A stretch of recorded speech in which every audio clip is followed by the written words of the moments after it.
insofar as people have a real community, a social network that's going to be internet based. Like when they get up in the morning, they don't go down the street and knock on their neighbor's door and say, "Hi, neighbor," right? They post on the internet, "Good morning," right? Like that's their actual community. The lived experience is not America first, it's internet first. Deep point, I think, right? And on the other hand, of course, people want a physical community and so on and so forth. And so I think the thesis, antithesis, synthesis is that internet community. Yeah, also social construction isn't a leftist term. It's just a descriptive term for how we socially construct different concepts and ideas and spaces. Oh man. Community becomes a physical community. That's what I'm working on with like Network School and startup societies and so on, right? So the point is, anybody who uses the internet is a globalist. Otherwise, like they wouldn't be using the internet. The internet is like highly globalist. Like that's what it is. It's a global.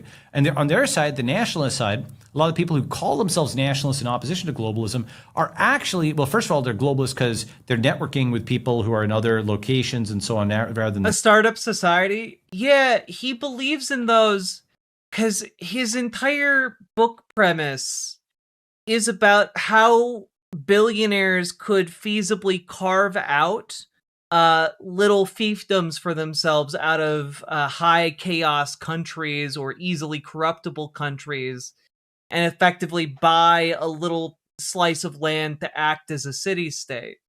He is a proponent of freedom cities, or essentially tech utopias, or network states, as he calls them.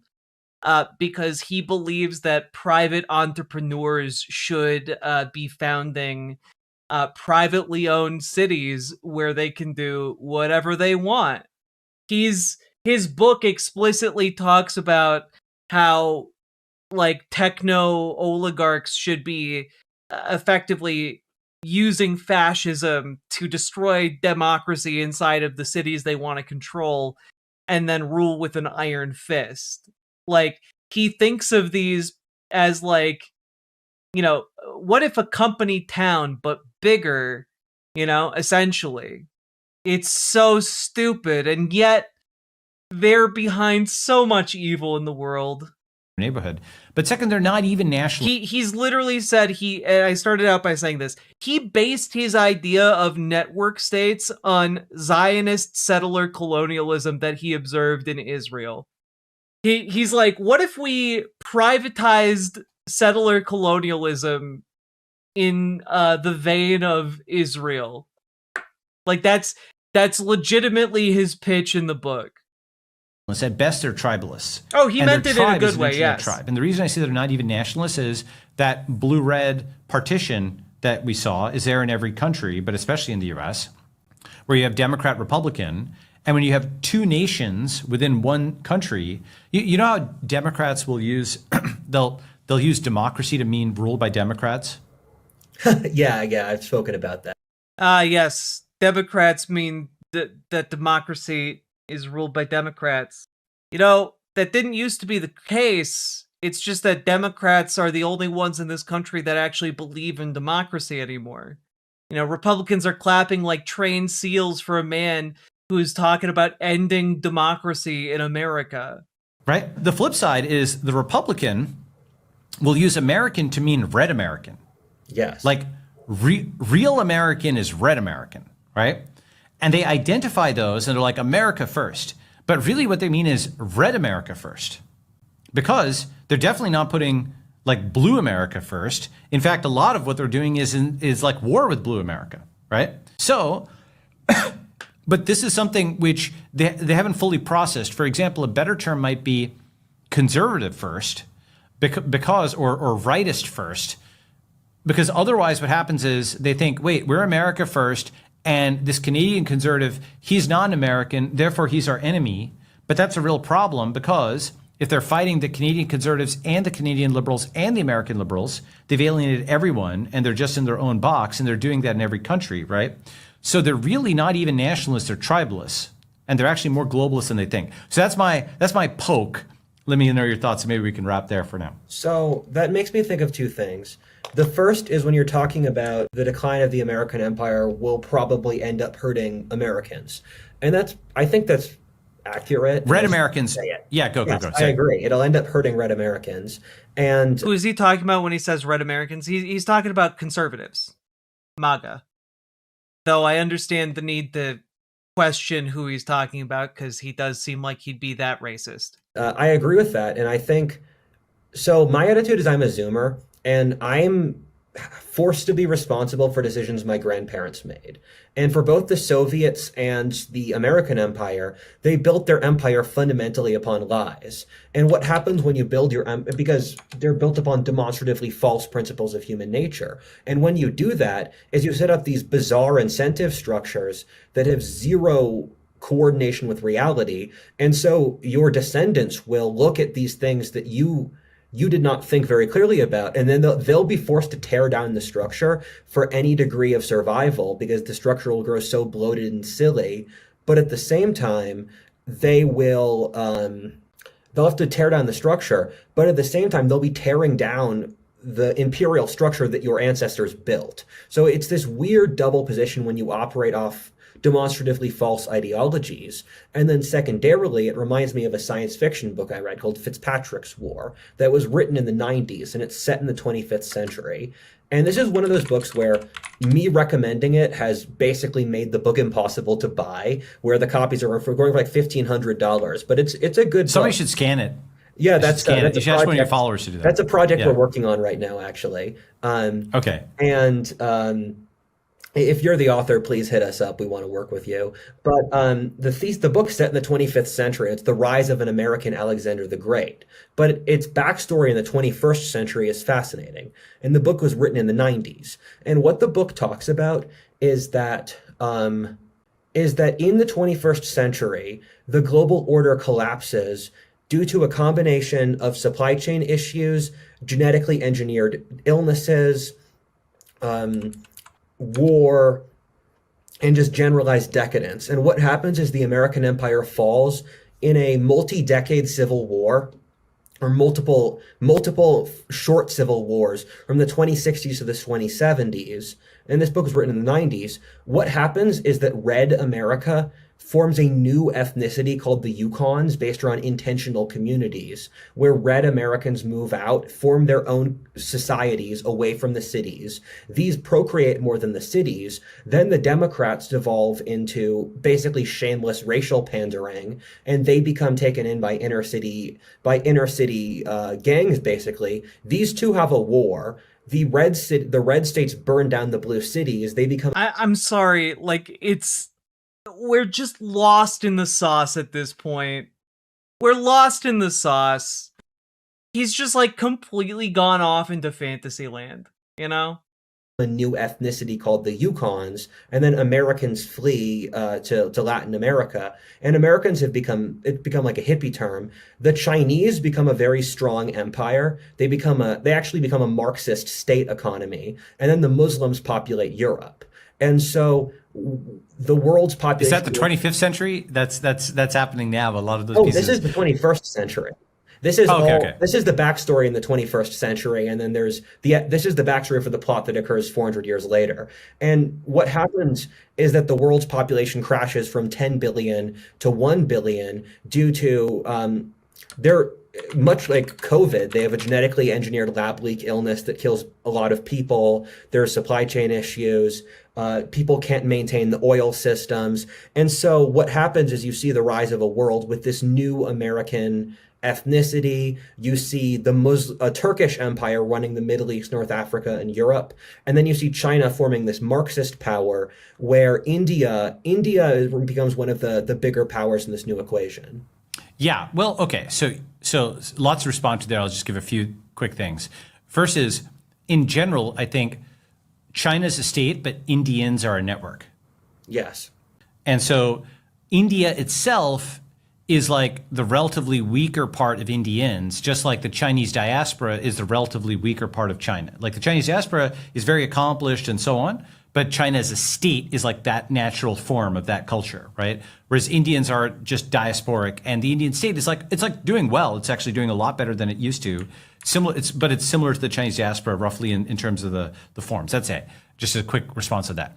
B is, I think that there's something what you just said where people have a new identity like Yukons, right? Afterwards, that is absolutely what's going to happen, because the internet tribes will be about as American as the Americans are British. Like, it's a clear, like, underlying structure if you trace the root structure enough, but it's also really its own thing. And they're their own thing, and they fracture in 500 different directions that are all, in a sense, continuous with some strain of American or English-speaking thought, but they're really their own thing, and it's all like hyphenated Americans. And the third is that the Soviet identity was this big central thing, but then when it went away, everybody had to figure out their own thing, right? And the thing that's interesting to me, I think the strongest new identity that's coming is potentially Bitcoin. The Bitcoin identity. The spin-off to the Bourne Identity franchise nobody asked for. As the base identity. And the reason is that right now, Bitcoin's on the order of 100,000, which is insane, by the way, relative to what it started at like 15 years ago as like a post on a message board.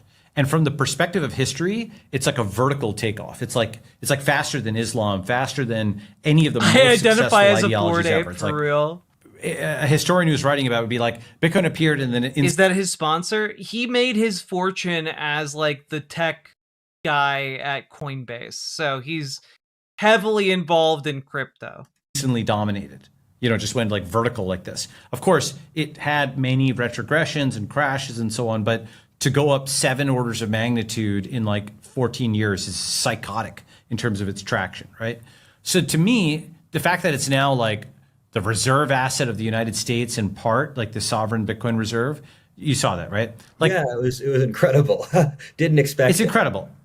Well, I expected it. And the reason I expected it is any kind of ideology that goes from being banned to being mandatory has enormous power, right? Like LGBT went from banned, but not mandatory, but certainly flags up, right? Or everyone must be LGBTQ now. Everybody. Communism, like Lenin was in jail, right? And then, it was then he's running, the Soviet Union, right? Or yeah,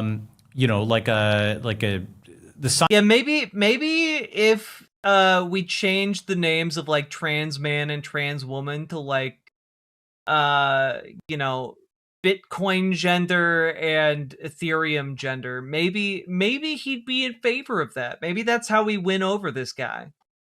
Just get different crypto sponsors for the different genders. If you're a they them non-binary, you get I don't know what's another one, Solana. If you're a neo pronouns user, you get some of the meme coins. You get a Doge coin, you get a this, you get that. Maybe someone gets NFTs. I don't know. I'm just spitballing here, but maybe we can win these people over with the dumbest strategy possible. Something that really appeals directly to their lizard brains. Scientists who were, I know this is apocryphal, but it combines a few different things, but burned at the stake or, the Inquisition, but then science is dominant. Just saying it from a neutral standpoint, something where you had to exert enough force to keep it in jail bursts out, and it's a very powerful force. Bitcoin is like that, where the state had to spend so much effort trying to ban it, and it just bursts out like a jack in the box because it's got a strong force to it. I'm not saying it's all good or all bad. There's both good and bad to it. It's a very complicated thing. But that is something which is simultaneously American and post-American. Because, for example, Nayib Bukele, who runs El Salvador, is a Bitcoiner in good standing. And a lot of the stuff that's happening now, I think of as... Nayib Bukele? You mean the dictator of El Salvador? The fascist leader of El Salvador? That guy? Well, at least he's in good standing with Bitcoin. Transitional phase where you're seeing what I call Black Lives Matter, but for the Mayflower. You know why I say that? You have people on X who are like, were you on the Mayflower? right? They're like posting their their great grandparents' Mayflower Manifest, which is very similar to people like, how black are you? Like, can you speak or whatever, right? And the thing about that is they are hearkening back to something that was founded 250 years ago, where they feel they have some stake in it, and they're trying to use that to assert, their level of belonging to a tribe, their identity today. However, as you go closer and closer to the present, to organizations founded 25 years ago and 2.5 years ago and 2.5 months ago, those organizations become much more, quote, global in their composition. Look at Elon's X.AI. It has European ancestry people, Chinese ancestry people, Indian ancestry people. Like, the modern organization that you're founding from scratch has a different social contract than the one founded 250 years ago. So as that one 250 years ago goes away, which I think it will. Oh no, somebody has to be the modern Trump tech coin. company, the modern tech currency is not ethnicity based. It's ideology and software based. The ethnicity based world will be the Chinese. That's the thing, is actually MAGA and The ethnicity based world? Does this guy not know that white supremacy is a thing? Did he just like miss that memo? kind of these strains of, let's call it, where you call it white supremacy or what have you, or white identity, white identitarianism.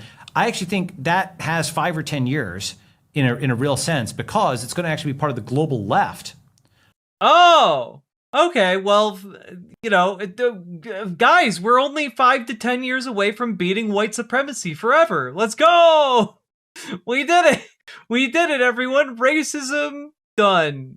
Now all that remains is racism against Chinese people. I guess. This is so stupid. This is so fucking stupid. God, he's so, like, they're so racist and so evil. Against a dominant Chinese superstate.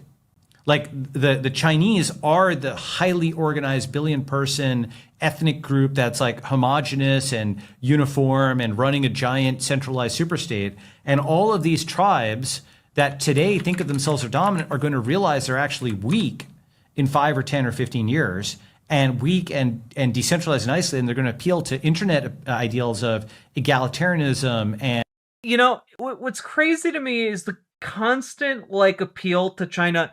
Oh yeah, China, they're ethnically homogenous. No, they're fucking not. There are literally 55 different ethnic minorities located throughout all of China, the total population of which equals over 120 million people. Good God, what are you talking about? And the smart contract and so on and so forth. True tinfoil slacks. The Chinese are ethnically homogenous if you're racist enough. That's true. And an analogy for this is, you know how the right picked up the left's concept of free speech? Yes. Right? Like that, against a dominant, call it Han chauvinist, Han supremacist Chinese superstate, we're actually all minorities. Good night, everyone. I have run out of brain cells to kill. Godspeed to you all who have to listen to more of this. It's true. I've lost more brain cells than slamming my head into a brick wall. It's very effective. The Finn Rainbow, thank you for the $5 super chat. Very much appreciated. There we go. It's an interesting reframe, right? But it's something I just want to throw out there, because that's looking out 5 or 10 or 15 years and pricing in something that I don't think people have priced in, which is the total military dominance of the Chinese drone armada. That's not something that people are thinking about in terms of the level. Like, they still think the U.S. military is like in the game or something like that. They don't understand it's actually, like Hegseth, who's a defense secretary, there's a clip we can play.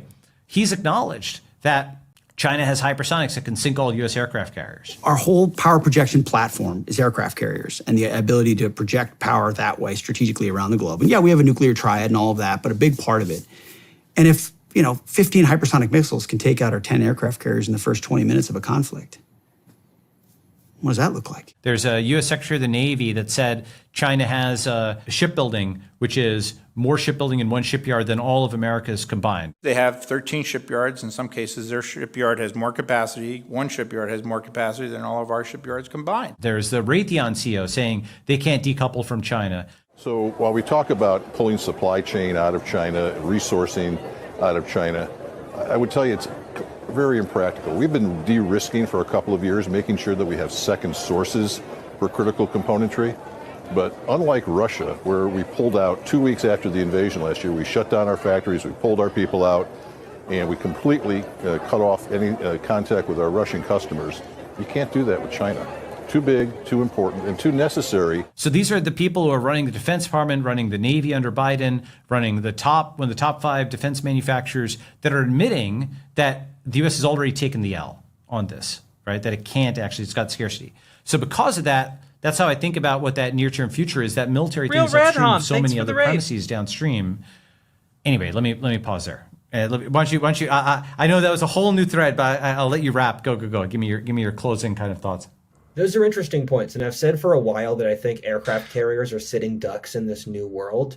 And my final point is that in a world where the state is weak, you'll see the return of either religions or pseudo-religions. And I count both radical Islam and communism as in this category. Where I love how he's like, you'll see radical religions or pseudo-religions, and then he lists a religion that already exists and communism, something that is not a religion. Okay, bud. All right. they fit the thing you're describing. Liberalism used to be, and then liberalism kind of lost its revolutionary power after the 1800s. But first liberalism, communism, and radical Islam are all these decentralized network-based religious ideologies that seize control of a country through basically cafe organizations. And then they make that country like that universalist ideology. And what I'll say is that decentralized power means people cooperate through ideas rather than through the state. And then secondarily, that the next 20 years, we communicate through ideas rather than the state, but the state is communicating ideas are probably going to have a lot of suffering. And our current worldview has no frame of reference for what suffering means or how to deal with it. That's going to the Western worldview. I think even like well, the Eastern, see, the thing is, like, Russia went through communism, China went through communism, India went through socialism, Iran went through fundamentalism, Eastern Europe communism. Much of the East, within living memory, has gone through things like the Cultural Revolution, the Great Leap Forward, starvation or poverty level stuff. So they're just all happy to be here. Like, they're less ideological. They just want to do business for the most part, and so on and so forth. And they know that you can go to zero, and they're grateful because they started at zero, so they are where they are. But the West has a model of it can never go to zero. Of course, we'll always win. We'll win without any effort, and so on and so forth. So I think, whereas as a Christian, you do have, like, if you're an American or a Republican, there's no narrative of, oh my God, we can go to zero or whatever. As a Christian, there's a narrative, or a Jew, you've got a narrative of, we were sometimes winning, but sometimes we were losing, and sometimes there's a time in the wilderness and we had to rebuild and so on. And I think that's actually what people will have to come back to is like, okay, simply being weak doesn't mean that, like we've lost forever. We can rebuild. Yes. Go ahead. This is a great idea for our next podcast, but I've mapped out where I think new religions might start. I'm betting on Japan for one. I'm betting on Iran for another, and I think one will develop in the Western world. My method, I shat myself, and then I pointed at a point on a map 3 different times. Well, thank you so much for having me. It's been a real pleasure. I think this has been a great podcast. Great. Peace. Peace. Yeah, Christians, very famous for not launching, double-digit numbers of crusades. Oh, scatromancy? God, throwing that in right at the tail end there, Sam and Miss. We made it through that. I can't believe it. Now, guys, it's really important, okay? I know that I have a small YouTube channel. I know that so far we only have around like 23,000 subscribers, which, you know what? Incredible, amazing, far exceeded my wildest dreams. However, I have a new wild dream, and it's very specifically, let's get more subscribers than the Network State podcast has. All right? They only have like 7,000 more than me. I think we can do it. Okay? I think if enough of you hit the like button, if enough of you comment, if enough of you hit the subscribe button, I believe we can do anything. God. Let's start a new network state. A new network state founded on getting us more subscribers than the Network State podcast. I'm just kind of curious, just out of morbid curiosity. Let's see. Ben Horowitz, Sean Neville, Noor Sadiq. Bitcoin protects human rights. Oh, good. The guy who wants to live forever and takes his son's blood. He's on an episode. So cool. The 3 eras of crypto. Oh, Andrew Huberman. Look at him bringing all these people attracted by his wealth. Why revolutions destroy freedom. Oh, the El Salvador Bitcoin office. I wonder how much Bitcoin it costs to torture someone in a black site there. Okay, just real quick. What the fuck is this? Okay, we can't watch this, but here. The Base Network State.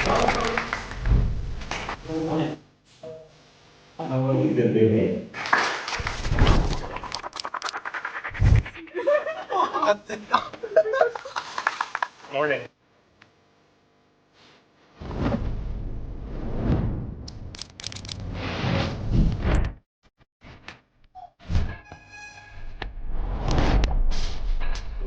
This is the kind of bullshit that you can accomplish if you just believe in an entrepreneurial city. Ignore all of the slavery that we will use to make this happen and continue to use to perpetuate it. You could be off doing the really valuable work of creating Microsoft PowerPoint pitch decks. That's the real labor that needs to be done.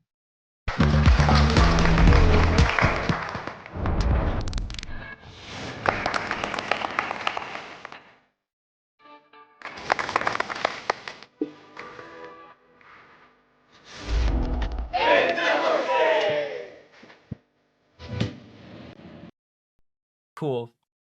Was that a baptism? No, I'm guessing ice baths. Skills not included, yeah. Is this what coding boot camps are like? Absolutely not in the slightest. That looks like a multi-level marketing cult workshop weekend. That's more what it looks like, yes. I guess when you just have, like, over $100 million, like, you can just, like, throw together any kind of bullshit. Crazy.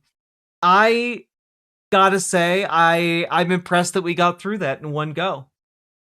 That took us 4.5 hours to get through an hour and 37 minutes of them talking all of that bullshit. It took us so long, and we made it. We survived. We're a hardy lot. Yeah, yeah, you guys are.